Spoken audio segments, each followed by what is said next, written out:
watching tonight some major news for residents in the Gulf Coast area. It's been a long 5 years. Oil giant BP has agreed to an $18.7 billion settlement with the federal government and 5 states. If the settlement is approved by a federal judge, the payments will be spread over 18 years. The states of Florida, Alabama, Mississippi, Louisiana, and Texas were deeply impacted by the 2010 Deepwater Horizon incident. These monies will benefit the areas of our state most devastated by an environmental threat they could not have foreseen. The outcome of this settlement will have a profound and lasting impact upon Alabama's future. It's hard to forget the images of the oil rig in fire. 11 workers were killed in the initial explosion. Approximately 134 million gallons of oil spilled into the Gulf. More than 7,000 animals were killed. This settlement is just one step towards the healing. It is virtually impossible to cover every facet of this tragic event. Earlier this year, I went to the Gulf to meet the people in the region. Business owners told me how this spill impacted their earnings, their livelihood, and their future. To say it plummeted would be an understatement. Shortly after the oil spill, there was hope that it was going to get cleaned up, it was going to get rectified, it wasn't going to be an impact to the beaches here. And as time kept ticking away each day, and you're watching the updates on the different news media outlets, the fear was that it was going to start washing up here on the shore, and what was going to happen with tourism when it did. It's not only a financial hardship of the folks of that part of the country. Many folks are concerned about the long-lasting health impacts of oil exposure. This whole shell fell off right here. This should be shell going all the way to the bottom. That's a cancer right here you got. That's a cancer right there. Yeah. And you can tell by the color of the shell. The shell's gone. The shell's gone? Yeah, you feel it? Feel it right here? Just eat that shell up. Joining me tonight is attorney Brent Coon, whose firm represents victims of the BP spill. Brent, good to have you with us tonight. I know you've been a tireless worker on this, and it's been a long road for all of your clients. Tell us about this settlement. Your thoughts on it. Is it fair? Does it go far enough? You know, several good questions there, Ed. First of all, it really doesn't go far enough, and it's frankly, in my opinion, not a very good settlement. The government has been waiting 5 years and has actually tried their case against BP, and we're waiting on a verdict. We know from the court's prior rulings on the amount of oil that was spilled and the amount that they have to pay as minimum and maximum ranges, that the minimum that would have been owed just for the Department of Justice claim alone on the Clean Water Act alone would have been about $4 billion, with a high of $14 billion.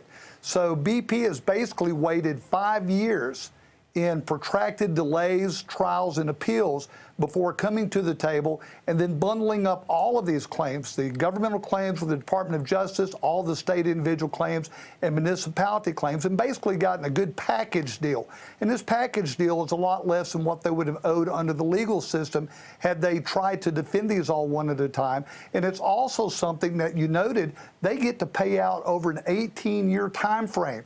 So if you looked at the present cash value of that, less the interest that BP earns on that money over time, the amount of the settlement in the aggregate actually over that time will be much less than had they paid that out in cash, which would be required if they went to trial and got a verdict against them. Now, folks who have been impacted by this oil spill financially over the last 5 years, and I met with many of them when I was down in the Gulf, are they going to be made whole? Are they going to be able to get back on their feet? Are they going to be able to go back into business? What's this mean to the average Joe who was affected? Means nothing. Ed, you and I have talked about this before. We've gone to the Gulf together. We've interviewed a lot of these claimants and individuals. It basically means nothing. The monies that are earmarked for these settlements will be paid to the federal government and to the state governments over time, and they will use it pretty much to their discretion, hopefully mostly for restoration projects along the Gulf of Mexico. But none of that money goes to any of the individuals who have lost their businesses or whose businesses were harmed or those individuals that were exposed to the oil or harmed from the oil, or who lost their jobs as a result of the oil spill. None of this money goes to them. And part of our complaint is that it's a shame that our government agencies and our government as a whole lit down these claimants by going to court first and getting their cases settled and resolved without making sure that BP made restoration and compensation to their own constituents first. So what are the chances of the federal judge not going along with this? Or is that just going to be a rubber stamp? How's that going to work? You know, probably it's a rubber stamp. The court has been very involved in the process of the negotiations of various things throughout these proceedings. I would be surprised if the court was not aware generally of what was going on with these settlement negotiations.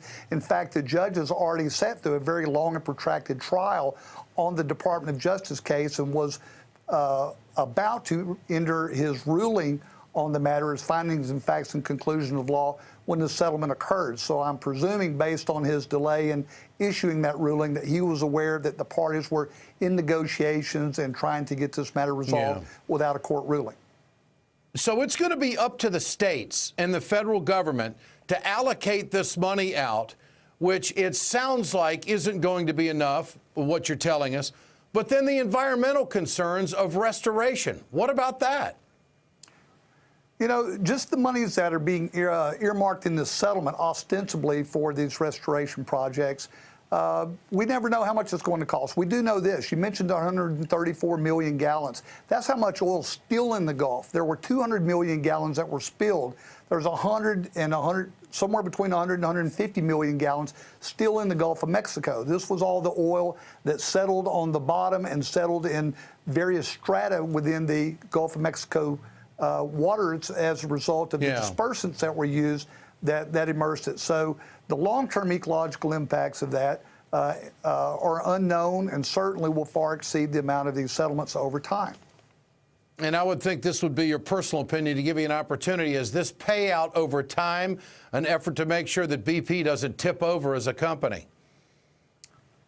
You know, I'm sure there's an argument that some of it is that. The reality is that BP makes $500 billion a year in earnings.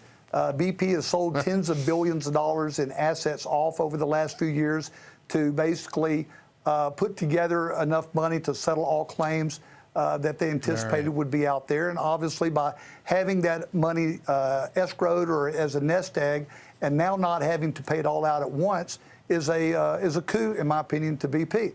Again, the sad thing about all of this is that all these claimants that are out there that you and I have talked to and the tens of thousands of others, the vast majority of them have never been offered a dime in compensation. And by the government settling out now, the question is, what, if anything, is the government going to do now at the state or federal level to try to make sure that the constituents are ultimately paid? All right. And it still is a story to follow. Attorney Brent Coon, representing a lot of folks down there on the Gulf Coast. Great to have you with us tonight. I appreciate